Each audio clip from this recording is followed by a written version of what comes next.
Okay, we can continue our discussion. We will discuss about agrarian classes in India. See, this is actually a different chapter for you. You have agrarian classes, middle classes, and industrial class. So this is a different chapter. I don't remember the chapter number, but I'm covering it with agriculture setup. So already we are in this discussion. So we were talking about agrarian social structure. We have talked about village studies. Okay, now we will continue that discussion and we will integrate it. So we will discuss this agrarian classes here itself, and then since we started off with classes, next I will discuss about middle class. So there are three topics in that chapter: agrarian class, middle class, and industrial class. Industrial class I will discuss along with industrialization. Like agrarian class I have discussed along with agrarian social structure. Industrial class I will discuss along with when we discuss about industrialization in India. And middle class anyway I will try to cover today itself. Okay, so these are very simple topics. Agrarian classes, mainly you can see zamindars, peasants, during British time, right? Zamindars, peasants, maybe sometimes sharecroppers. Sharecroppers, you attended the classes on land reform. So sharecroppers are those people who are cultivating on the basis of some share, right? So tenants you will see, subtenants you will see, all these are different classes in the agriculture setup. Now before independence, what was the different classes, and post independence, what was the different classes? Again, post independence, if you see pre-green revolution, what was the different types of classes? Post green revolution, what was the different types of classes? Okay, so these are what we need to see. Post green revolution, what is actually happening? Post green revolution, agriculture is becoming commercialized, or almost a capitalist setup you can see, right? So here you will see capitalist farmers are emerging. Okay, so labor, the relations are changing, obligatory relation to contractual relation. So everything that we have discussed in the previous sessions, if you can consolidate, you will get the different classes. But we also need to incorporate one or two studies of the thinkers. So we will see some classes from the thinkers point of view. Generally, if you see, I can talk about these are the different classes. Okay, so these are the different classes: rich farmers, middle farmers, poor farmers, landless laborers. So this is general idea about the classes, but apart from that, different thinkers will come up with different understanding. Like Alavi is talking about this, Daniel Thorner is talking about these three classes. So similarly, this guy Kotowski is talking about these three classes. So we are going to discuss that. So this general understanding of class you need to write. Apart from that, one or two, maybe depends on the length of the question, you need to sometimes write three thinkers. Okay, so everything is actually there in the PDF. So we will just go through the PDF and we'll try to complete this topic easily. So this is a very simple topic, agrarian classes in India. From the Marxian writing, already you know what you mean by classes. So there is no need to discuss about classes. We have discussed classes in the chapter of stratification.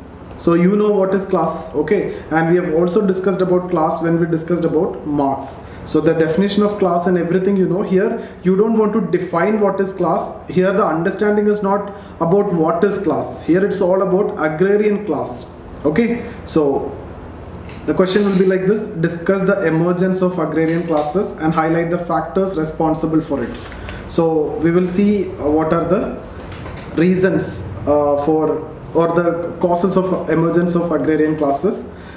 So the study of agrarian classes involve identifying the rank order among people who are involved in the agricultural production process. So whenever we are talking about classes, it's a kind of rank order, right? So this we have seen clearly in the chapter of stratification. It is related to hierarchy, it is related to rank order. So it has been accepted widely that in India, apart from caste, class consideration also defined agrarian social structure. So earlier it was mainly caste, but some element of class was there. But after Green Revolution, it is mostly class, some element of caste is there. That is what in yesterday's discussion, semi-capitalist and semi-feudalistic view we have seen, right? So the emergence of different agrarian classes are closely coupled with the wider social transformation process occurring throughout the history. In the pre-British period, due to little surplus, there was little differentiation among village population. So we are talking about pre-British period, even before Mughal period. Okay, so a little surplus, it is not related to commercialization, it is not related to capitalism, it is only subsistence purpose. Agriculture was mainly subsistence. There was little differentiation among the village population. Almost everybody is alike, everybody is doing the same activities. Class inequality only existed at very broad level, and different people performed different occupation like artisans, peasants, etc. The hierarchy of which was defined in terms of caste. So mainly caste hierarchy, people perform different occupation on the basis of caste, right? Brahmins perform certain occupation, ritual occupation. Kshatriyas perform the occupation which is assigned to them based on culture, the various. Then Vaishyas, they are the main traders, etc. Shudras, they are the service providers. So the occupational differentiation you can actually see in terms of caste. There is not much inequality which was visible. So that inequality was only seen at the level of caste. Thus, class dimensions was overshadowed by caste dimension during this time. Caste was more important. The society as a whole was agrarian. Mainly people are taking up agriculture. Thus, no distinction between rural and urban area could be identified for the purpose of class analysis. Thus, at the micro level, the classes existed in terms of relationship between rulers and ruled.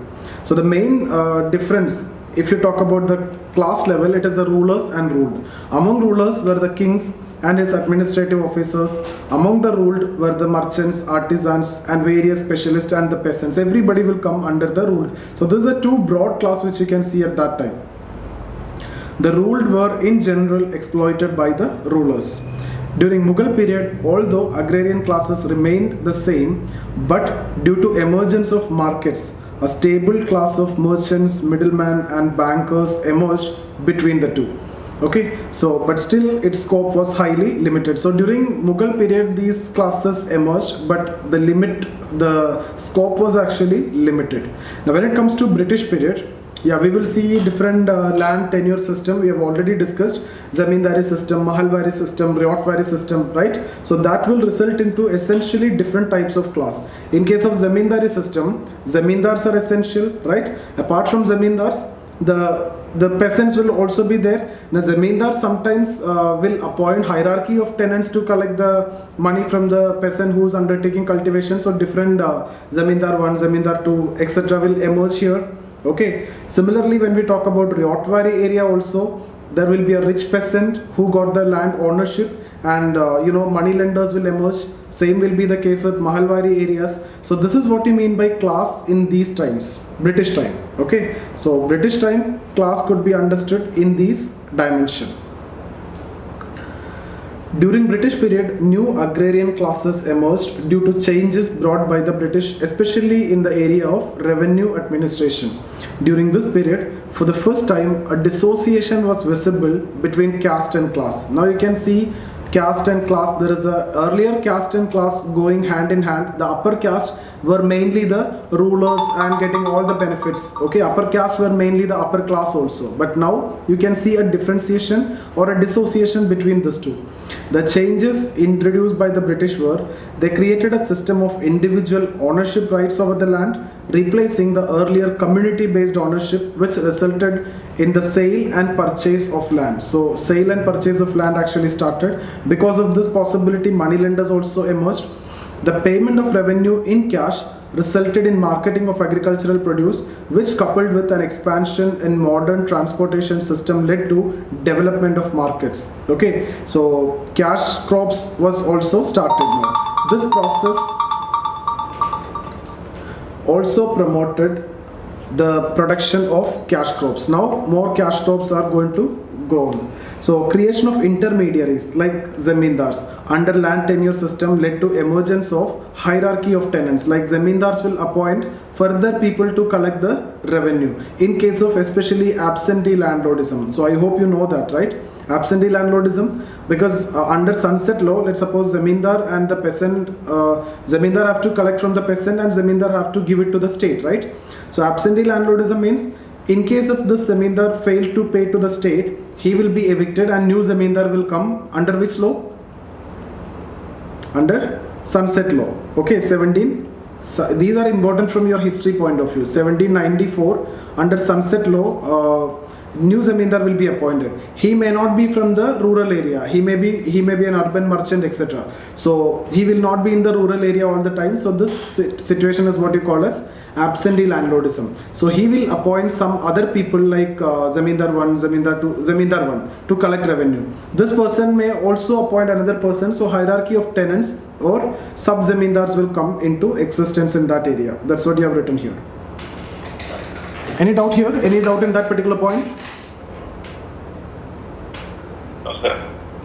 Thus, new agrarian classes emerged on account of these changes. During British period, due to the occupational differentiation, a distinction between rural and urban emerged. The agrarian classes include. Okay, now we will see British time. The question is about agrarian classes. Okay, so we need to specifically write this is the British time agrarian classes.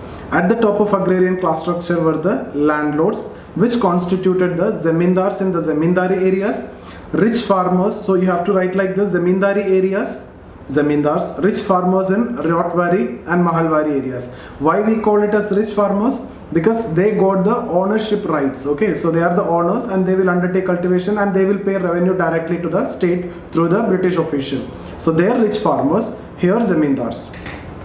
Apart from this, due to sale and purchase of land for the first time, money lenders also became landlords. So like people, the tenants, the peasants who were not able to pay the tax, if they have the ownership of the land, they will sell that to the money lender. So automatically money lender become the landlord. Okay, so money lender landlords are also emerged here.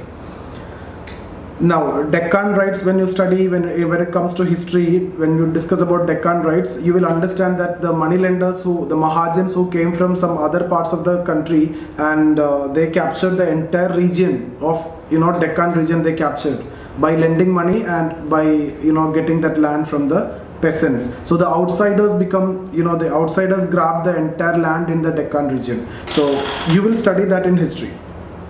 Marwadis, right? Yeah, Marwadis. Apart from this, due to sale and purchase of land, okay, a class of tenants emerged due to landholding leases under the landlords of various categories. For example, in the Zamindari area, the Zamindars appointed the hierarchy of tenants for the collection of revenue. I've told you this, especially in case of absentee landlordism.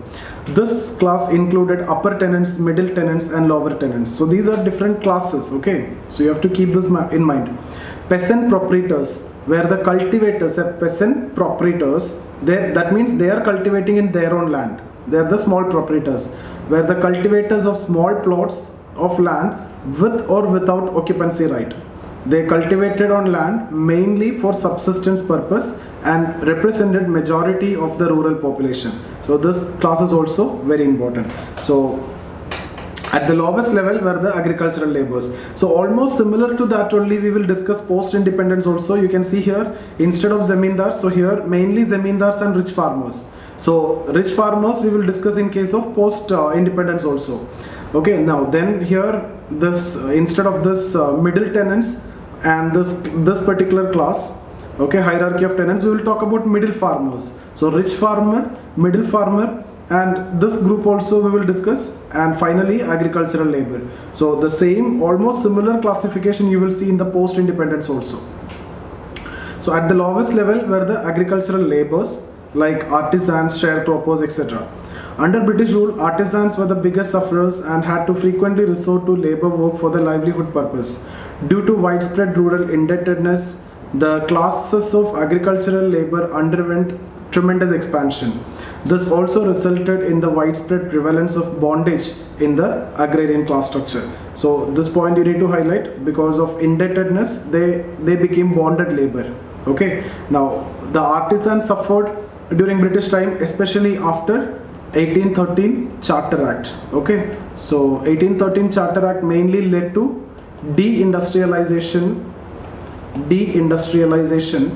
in India. Why it led to deindustrialization in India? The main impact of 1813 Charter Act is actually deindustrialization in India. What is the reason? Any idea? What is the main provision of 18? Last year question 2019, right? 2019 prelims question was 1813 Charter Act. So there was a provision of some countries can come and invest in our country. Foreign countries can come and invest in our country. The monopoly was Monopoly of East India Company ended, right? Except in two items: Yes. trade in tea and trade with China. So this monopoly also ended later in 1833 Charter Act. So when the monopoly ended means other companies can also come and establish trade with India, right? So the Liverpool clothes, Manchester clothes, everything started coming to India. All the finished products started coming, which is very cheap. Indian products are not at all competent with those products, so the life of artisans was totally ruined, and that also led to deindustrialization in India because there is no further scope of development of Indian industries. Okay, so even though now we are talking about foreign direct investment, come in India, make in India, etc., but that time it was not desirable because now we have an elected government, our own government. If something bad is happening, we have the control in our hand, but that time that was not the case. The government is not ours, right? Entirely, they are not concerned about our issues. So that is what that particular point. Now structurally, the landlords were the exploiters and the agricultural laborers were the most exploited class. The problem of indebtedness increased the tension in the rural areas. According to Ramakrishna Mukherjee in his study of Bengal, the class of landlords as well as laborers strengthened in numerical terms during the British period.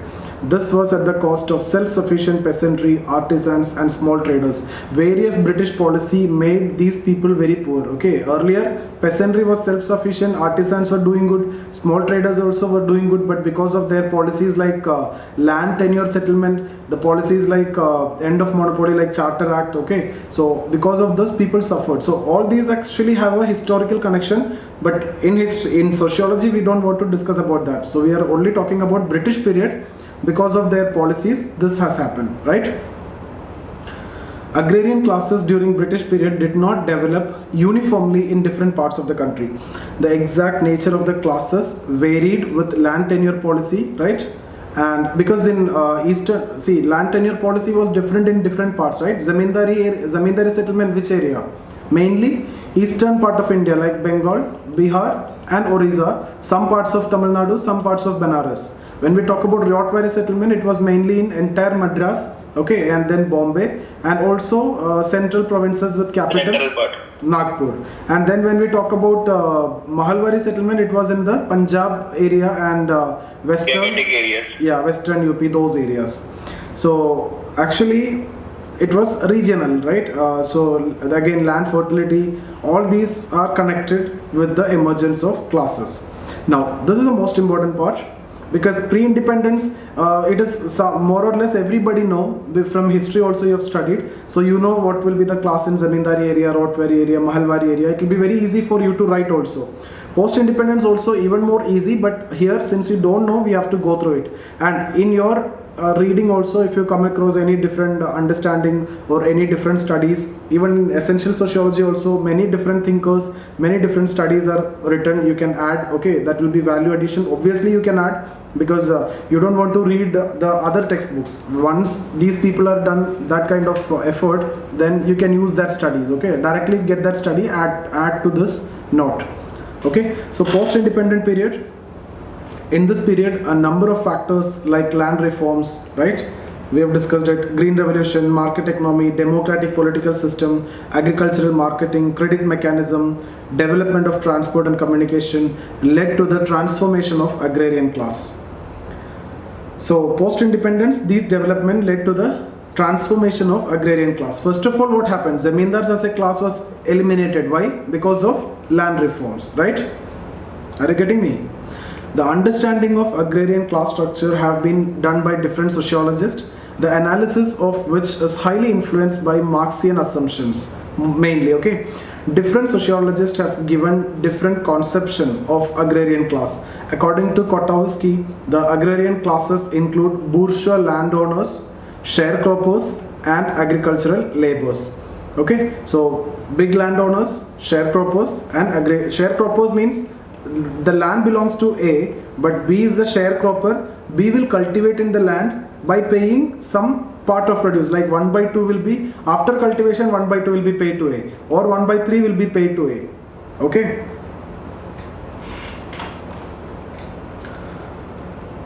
What is this Tebaga movement? Do you know what is Tebaga movement? What is the main idea of Tebaga movement? It was in the Bahraich and western UP and northern part of the UP, right? Regarding what? Even this was So basically 1/3 of the land. 1/3? 2/3 of the land was They wanted allotted by the flood commission. They wanted to have 1/3 of the land to be like the yield of the crop, the 1/3 to be given to the Britishers, but they were actually imposed to give half the crop. Yeah, it has to be reduced to 1/3. 1/3. Yeah. Yes. Okay, that was also a question before. In 2014 or 15, it was a prelims question. So everything is connected to history. You should have a very clear idea about all this Tebaga movement, Telangana movement, all this. You should be knowing it. Okay. So Daniel Thorner, in his study 1973, dismantled 3 main classes. Malik, similar to the big Malik means the big landowners. Kisan, Mazdoor, 3 different classes that he highlighted. You don't want to explain this. You just need to write according to Daniel Thorner, because we are going to generalize all these later. So we will write from our point of view. This is a general idea about classes. That is what we need to explain. What is our point? And this is like what thinkers said. Here you don't want to explain. Don't explain that. Okay. So according to Alavi, we are quoting one more. And if you go for some essential sociology or KL Sharma textbooks, okay, you will get a lot of different studies also, a lot of different similar also, but different thinkers. But almost the classification will remain the same. Rich farmer instead of rich farmer, middle farmer, some in between also something would have been added, right? Different studies you will see. So according to Alavi, bourgeois landowner, colonial landowner, sharecropper, and agricultural land labor. So actually one more category is added here from the previous one. Okay. Now apart from this, a generalized class structure can be identified. So this is what you need to remember. Apart from that, this you can reproduce the same. Rich farmer, middle farmer, poor farmer, landless labor. I don't think that any explanation is required here. Rich farmer, due to the abolition of intermediary. Okay, so those people who got the land, they started self-cultivation and they became rich farmers. Due to abolition of intermediaries, a number of farmers having sizable quantity of land took up self-cultivation. These included erstwhile landlords under various land tenure system. Apart from this, the tenants who got ownership right under the land reform also became rich farmers.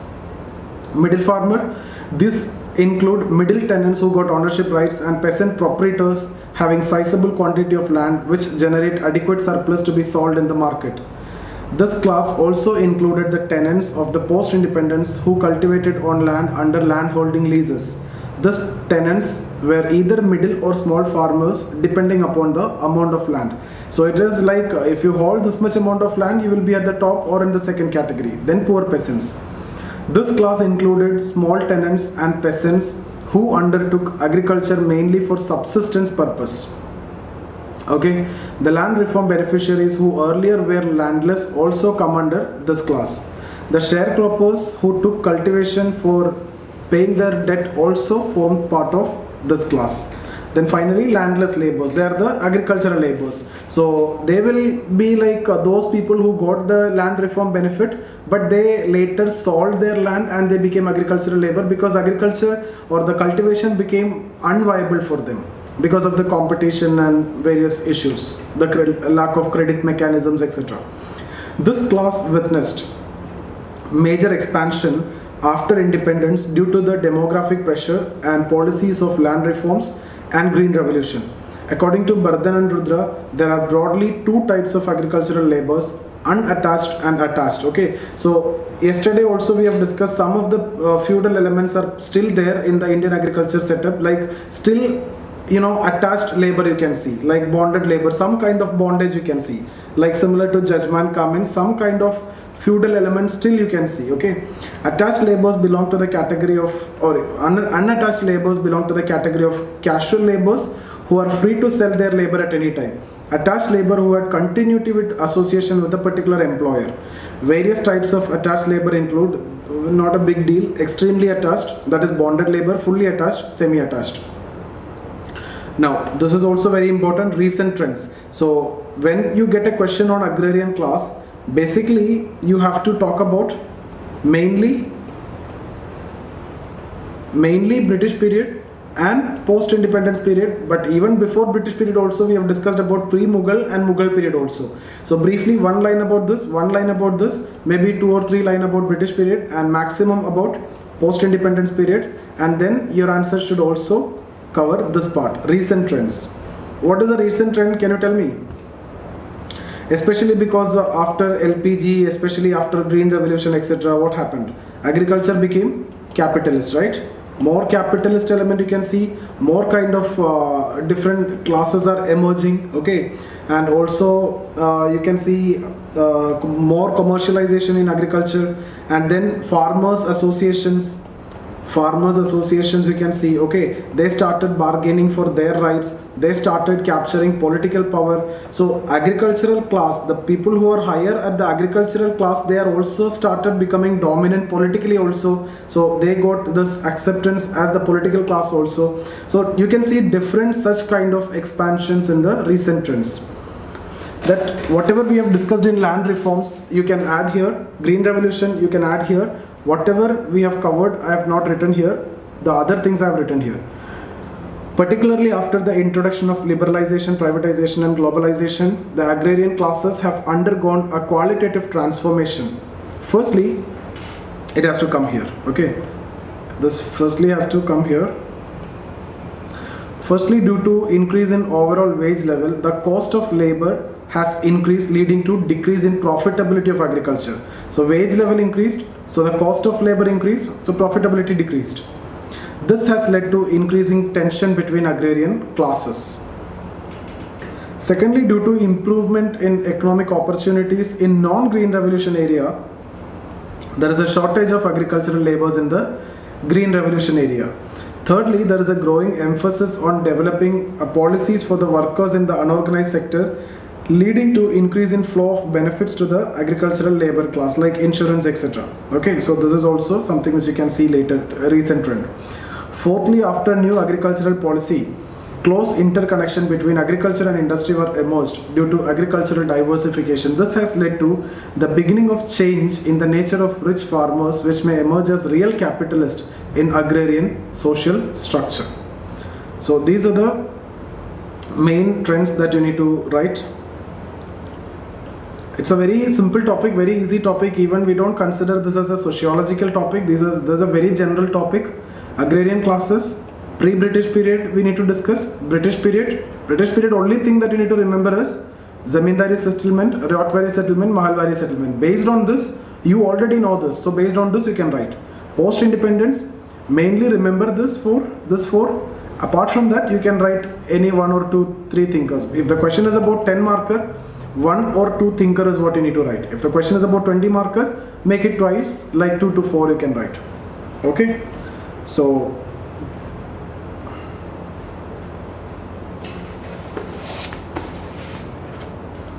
in general, if you see what are the reasons, factors leading to changing class in agrarian social sector, you can say technological changes. It is directly given in essential sociology. Please refer there. Technological changes in 1, 2, 3, 4, 5, 6 numbers you can see there. Technological changes, modernization in agriculture. I'll just read it out, okay? I'm just reading from essential sociology only. So page number 368. Some points. Any doubt in these points, I will explain. Technological changes and modernization of agriculture. Okay, commercialization of agriculture. We discussed this. Land reform. We discussed this. Land reform. Then green revolution, we discussed it. Connected to green revolution, migration, you know this, okay? Then marketization of land or commercialization of agriculture. Marketization of land means land started, land as a property that has been started buying and selling, that we have already covered. So marketization of land, commercialization of agriculture, state interventions, politicization, democratization, everything, education, employment. So many reasons are given. What globalization, liberalization, I've told you, urbanization, communication and transportation, industrialization. I think